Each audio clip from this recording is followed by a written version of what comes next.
Nous sortons de cette cérémonie historique de la signature de l'accord de Samoa. C'est l'accord qui succède à l'accord de Cotonou, définissant le cadre de coopération entre l'Union européenne, l'Organisation des États d'Afrique, des Caraïbes et du Pacifique. Le Cameroun a participé à cette cérémonie, une forte délégation conduite par le ministre de l'économie, de la planification et de l'aménagement du territoire qui était porteur des pleins pouvoirs du chef de l'État.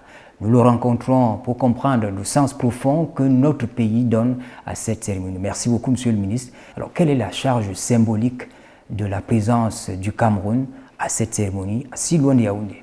Souvenez-vous, tout a commencé avec les accords de Yaoundé.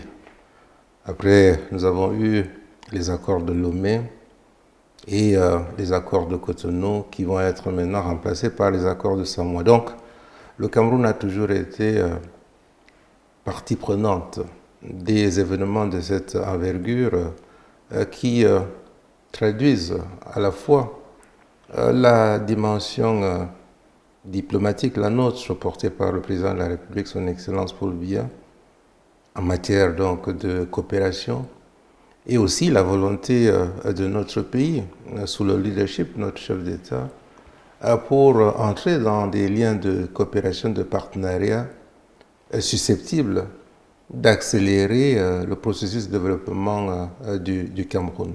Et en plus, la participation du Cameroun aux négociations en qualité de membre de la délégation des États d'Afrique, des Caraïbes et du Pacifique, nous avons certainement cette double mission d'assister et aussi de signer pour le Cameroun les accords de Samoa qui vont déterminer les 20 prochaines années de notre coopération avec l'Union européenne. Quels sont les grands axes de cet accord? Qu'est-ce qu'il apporte fondamentalement qui soit différent de ce qu'on a vécu pendant 20 ans avec l'accord de Cotonou?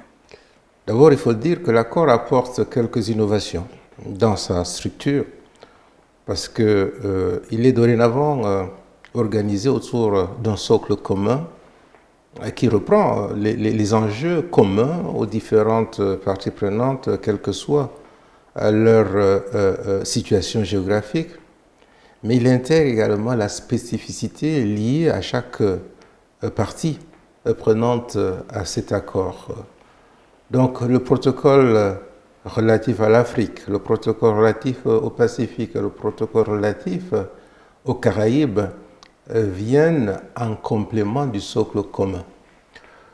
Ayant dit cela, je voudrais surtout insister sur les domaines qui sont les domaines prioritaires d'intervention, traduisant la volonté de poursuivre la coopération en matière de développement. Peut-être qu'ils ont un lien avec la SND 30. Ils ont certainement un lien et c'est surtout ces éléments d'orientation stratégique que nous essayons de faire valoir lors des échanges et discussions avec nos partenaires pour que les dynamiques endogènes en matière de vision, stratégie pour le développement soient prises en compte dans l'élaboration des cadres de partenariat qui font intervenir d'autres partenaires intéressés par l'accompagnement de nos pays. Je disais tantôt, l'accord vient avec des innovations au niveau de sa structure, au niveau, bien entendu, des instruments qui vont être utilisés. Auparavant, nous avions le Fonds européen de développement. Des nouveaux instruments sont mis en place pour pouvoir mobiliser sans orientation définie au préalable. Les ressources pourraient être allouées aux États qui auront, aussi bien au niveau national que régional, développer des projets, utiliser les ressources efficacement pour accompagner le développement. Et pour le faire, les secteurs prioritaires, il y en a qui sont communs aux États des différentes parties prenantes. C'est évidemment la paix et la sécurité. C'est naturellement la gouvernance, l'état de droit, la démocratie. C'est également le développement inclusif.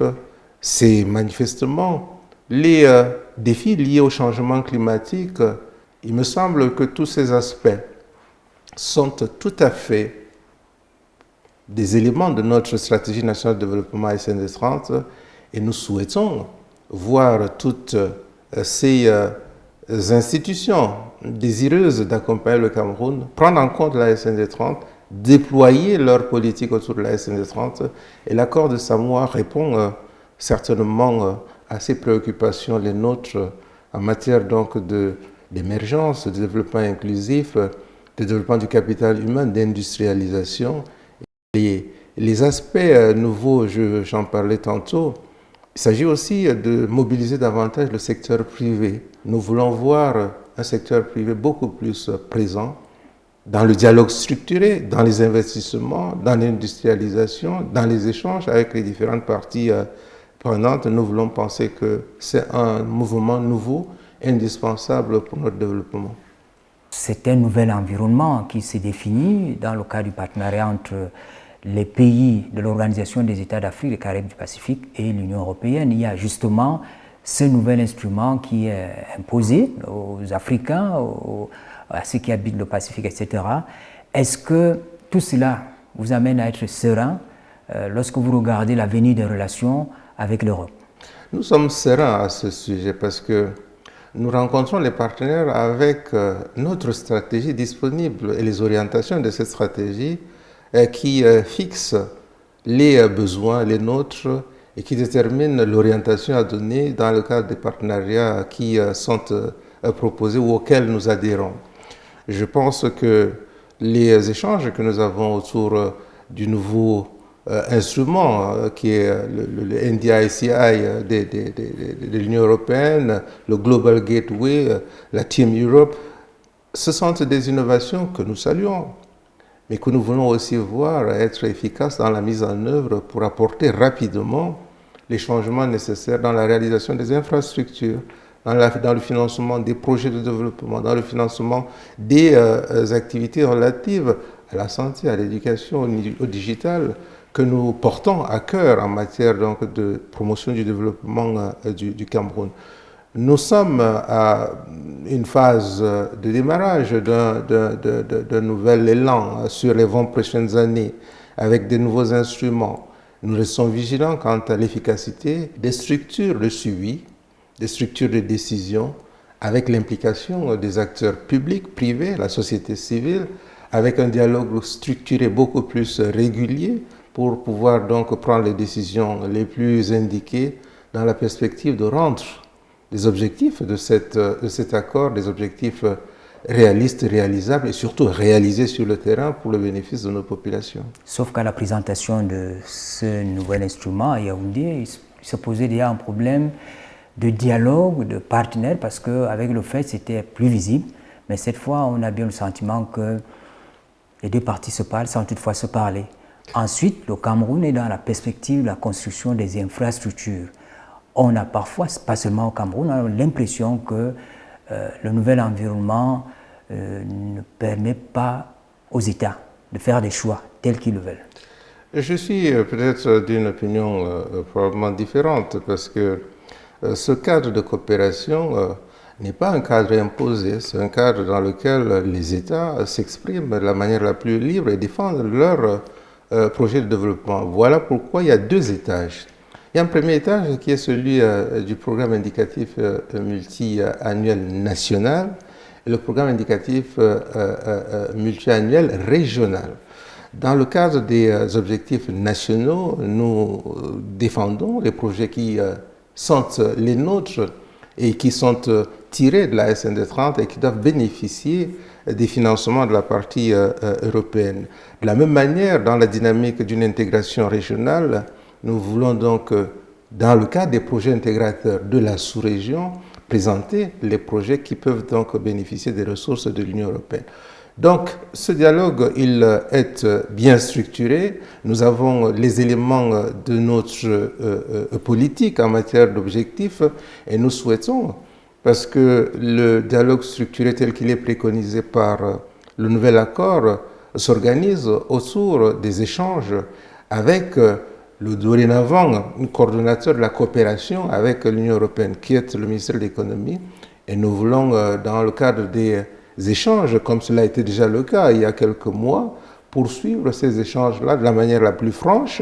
Avant la signature de l'accord de Samoa, il y a eu la 46e session du Conseil des ministres du groupe ACP, et puis il y a eu également le Conseil des ministres, le Conseil conjoint des ministres ACP et de l'Union européenne. Tout cela se passait portes et fenêtres closes. Qu'est-ce qui se disait à l'intérieur?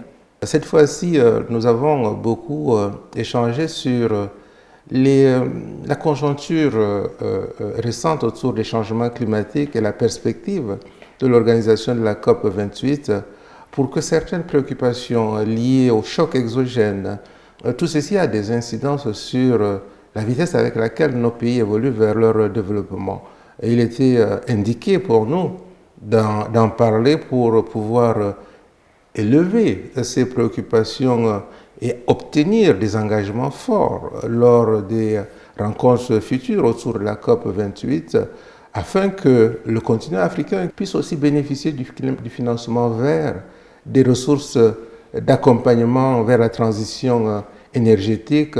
Donc, les deux réunions, la deuxième a été donc une rencontre entre les pays ACP et l'Union européenne pour s'entendre sur le document final qui est l'accord de Samoa. Monsieur le ministre, merci d'avoir accepté de répondre à nos questions. Merci à vous de nous avoir donné l'opportunité d'évoquer ces moments historiques qui ont permis aussi au Cameroun, en marge de la signature, de discuter avec la commissaire en charge des relations de coopération pour, au plan bilatéral, relayer les attentes, les nôtres en matière de financement de l'intégration, en matière de préparation de la Semaine de l'Europe qui aura lieu en marge du Promote en 2024 à Yaoundé, dans la perspective d'attirer davantage les partenaires commerciaux européens pour donner plus de contenu à nos relations dans le prolongement de la mise en œuvre des accords de Samoa, successeurs des accords de Cotonou que nous avons signés aujourd'hui. Nous parlions ce matin à Politics de cet accord de Samoa qui remplace donc l'accord de Cotonou. Le Cameroun s'est retrouvé à Apia, une forte délégation conduite par le ministre Alamine Ousmane Meh, avec à ses côtés l'ambassadeur du Cameroun auprès du Royaume de Belgique et des institutions de l'Union européenne, une forte équipe également de la cellule d'appui à l'ordonnateur national du FED, Fonds européen de développement. Merci de nous avoir suivis et bonne suite des programmes sur la CRTV.